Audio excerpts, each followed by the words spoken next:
ከሩታ ጋር እንዲሁም ብቻ ስለፈለግኩኝ ያው እሷንም ያልሆነ ነገር ብያታለሁ። ሰላም ምናምን ብቻ ብዙ ነገራቶች ተፈጠሩ። ያው ልጁ ስትረስ ውስጥ ገባ ማለት ነው እና መጀመሪያ ግን እኔ ከሩታ ጋር ነበር ፍላጎቴ። ያ ነገር ተሳክቶልኝ ነበር። ፈጣሪ የሚወደው ነገር ያደረኩት አብርሃም ከልጁ ጋር ነው መኖር ያለበት።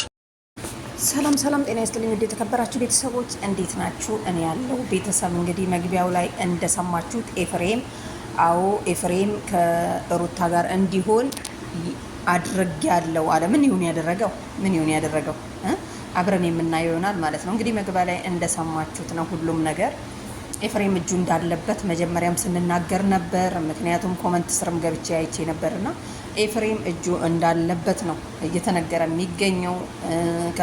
ከሩታ ጋር አንድ ላይ ሆነው ኤፍሬምን የሆነ ነገር አድርገውበታል። እሱ ግን ምንድን ያለው ኤፍሬም አልታመመም፣ ደህና ነው።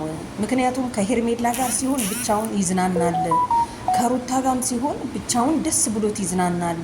ግን ሰዎች ሰብሰብ ሲሉበት ይጨንቀውና ፍዝዝልና አይናገርም። ለምን? አንድ ሰው ጤነኛ ከሆነ እንዴት ነው ከሁለት ሴቶች ጋር እዛም ሲሄድ ዘና ፈታ ብሎ የሚዝናናው?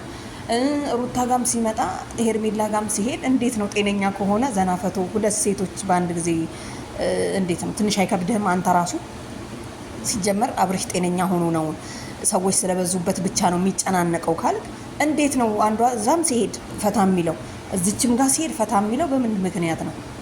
አረ ኤፍሬም ተው እንጂ የማይመስል ነገር ለማን አትንገረው ነው የሚባለው። አረ ተው።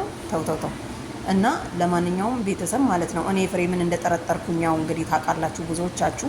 አሁንም ደግሞ ግልጽ እየሆነ ነው እየተናገረ ያለው። ምክንያቱም አብሮ እንዲሄድ አብሮ እንዲሆን አድርጌያለሁ።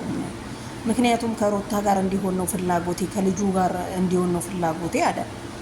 እንደዛ ከሆነ መጀመሪያውኑ ሄርሜላ ጋር ሲሄድ ኖ አትሂድ ብሎ ሳሄድ ከተለያዩ በኋላ ከሄርሜላ ጋር ሳይጀምሩ ለምን አብራችሁ ሆኖ አላለም ነበረ?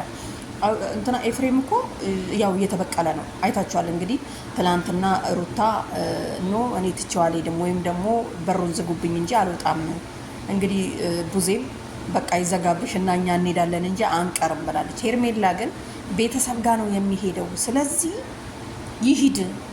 አያችሁ መጥቼ ጠይቀዋለሁ ነው ያለችው። ሩታ ግን አይቻልም፣ ሰው እንደዚህ በግዳጅ ሰውን አስገድዶ ደግሞ መያዝ አይቻልም። አስገድዶ ይሄ መያዝ አይቻልም ማለት ነው። ሩታውን እያደረገች ያለችው ኤፍሬምን በግድ ቤቷ አስገብታ ማስቀመጥ በቃ። ስለዚህ ሩታ እሱ ሳይፈልግ የልጅሽማ አባት እኮ ቢሆን ሌላ ጋም ሆኖ ቢሆን እሱ ከወደደሽ ለልጁ ፍቅር ካለው የትም ርቆ አይሄድም። ግን እሱ አሁን ኤፍሬም እንደሚለው ከሆነ አይቻልም፣ እሱ ጤነኛ ነው፣ በቃ ሰው ሲበዛበት ብቻ ነው የሚጨንቀው። ሄርሜላ ጋም ሲሆን ፈታ ብሎ ይኖራል፣ ሩታ ጋም ሲሆን ፈታ ብሎ ይኖራል። ምን ማለት ነው ይሄ? ሰው ጤነኛ ሆኖ እንዴት ነው እዛችም ጋር ሲሄድ እዚችም ጋር ሲሄድ ሁለት በአንድ?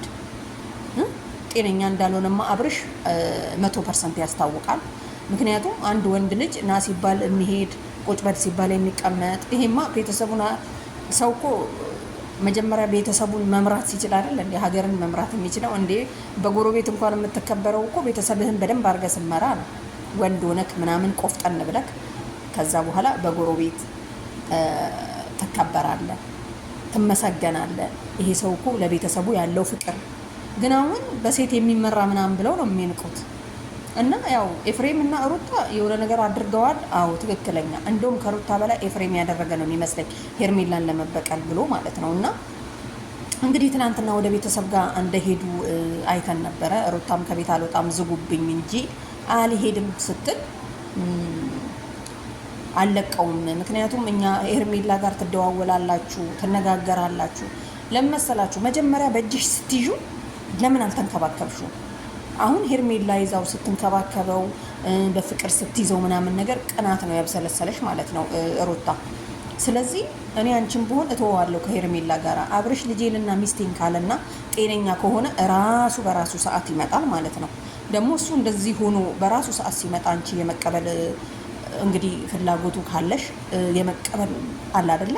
አንዳንድ ሰው አሁን ትሽ እዛ ዞሮ ደግሞ ሄዶ ሊመለስ ምናምን የሚል ነገር አለና ቤተሰብ የትም ሄደ መጣ እቤቱ ነው ምናምን ነገር የምትሉት የሰው ነገር የሰው ነው የምትሉት አይሰራም። እዚህ ጋር በቃ ቅናት ነው። አሁን ኤፍሬምም ሄርሜላን እየተበቀለ ነው። ሩታም ደግሞ በእጅ የያዙት ወርቅ ከመዳብ ይቆጠራል እንደሚባለው በፊት በእጇ ይዛው የናቀችውን ልጅ ሌላ ሰው ሲያነሳው ቀንታ ነው ያንገበገባት እንጂ ሌላ ነገር ምንም እንትን የለውም። እስቲ ውበቱን ከሄርሜላ ጋር ሆኖና ከሩታ ጋር ሲሆን በግድ እኮ ነው። አያችሁ አይደለ? የመናገር እንኳን እንትን አልሰጠቻትም። ስለዚህ ደግሞ እኮ ጎን ለጎን ነው የሚቆሙት። ለማንኛውም ቤተሰብ ተመችቶናል። ቤተሰብ ጋር ሄዷል። እንግዲህ አብርሽ እንግዲህ ቤተሰብ እናትና አባት ምን ብለው ወደ የትኛው እንግዲህ ምንድን ያለው ኤፍሬም ጸበል ሄዷል፣ ሐኪም ቤት ሄዷል፣ ምንም በሽታ የለብህም ተብሏል። ስለዚህ ይሄ ሰው ጤነኛ ነው። ጭንቁ ሴቶቹ ወይም ደግሞ ቤተሰብ ሲሰበሰብበት ነው። ለብቻው ይኑር ከሩታ ጋር እያለ ነው። እንግዲህ ምንም ማድረግ አይቻልም። ይመችህ ነው የምለው።